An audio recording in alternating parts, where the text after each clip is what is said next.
Dear friends, good morning.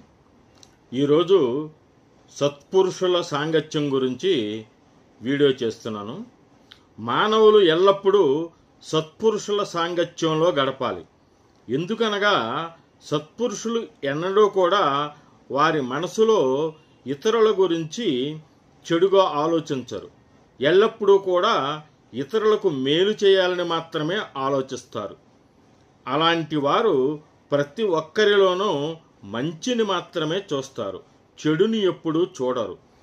ప్రతి వ్యక్తిలోనూ మంచి చెడు రెండు లక్షణాలు ఉన్నాయి. అందరూ మంచివారు కాదు, అలా అని అందరూ చెడ్డవారు కాదు. అందువలన ప్రతి వ్యక్తిలోనూ మంచి లక్షణాలను మాత్రమే మనం చూడాలి తప్ప చెడు లక్షణాలపైన ఎప్పుడూ శ్రద్ధ చూపకూడదు. ఇది సత్పురుషుల యొక్క లక్షణం. ఈ విషయంలో ఈశ్వరుడిని ఒక ఉదాహరణగా చెప్పారు. క్షీరసాగర మదనం నుండి చంద్రుడు మరియు హాలాహలం ఉద్భవించాయి. ఈశ్వరుడు అందరికీ కనిపించే విధంగా చంద్రుడిని తన శిరస్సుపై ఉంచి విషాన్ని మాత్రం తాను కంఠంలో దాచిపెట్టాడు. దీని వెనుక ఉన్న కారణం ఏమనగా బయటకు మంచిని మాత్రమే ప్రదర్శిస్తూ చెడును కనపడకుండా ఉంచాలి.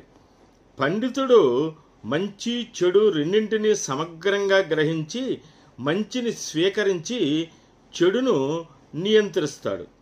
మనుష్యుడు ప్రతి ఒక్కరిలోనూ మంచిని మాత్రమే చూడాలి, చెడు లక్షణాలను కాదు. కానీ చెడు లక్షణాలను మాత్రమే చూడటం మనిషికి ఒక అలవాటుగా మారిపోయింది.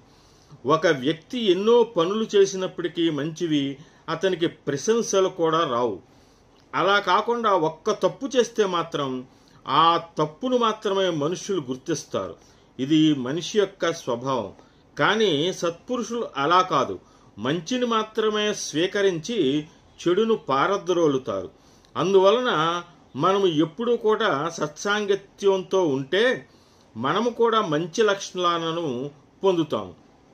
అలా కాకుండా చెడ్డవారితో స్నేహం చేస్తే మనము కూడా వారిలాగే దుర్లక్షణాలను పొందుతాము.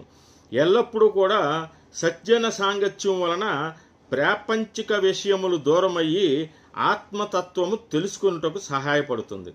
దాని వలన అనవసరమైన వ్యామోహము నశించును. దీని ఫలితముగా మనలోని అజ్ఞానము తొలగి అచంచలమైన మన మనస్సు ఏకాగ్రత కలిగి భగవంతుడిపై నిలుచును. తత్ఫలితముగా జీవునికి ముక్తి చేకూరును. కావున సత్సంగం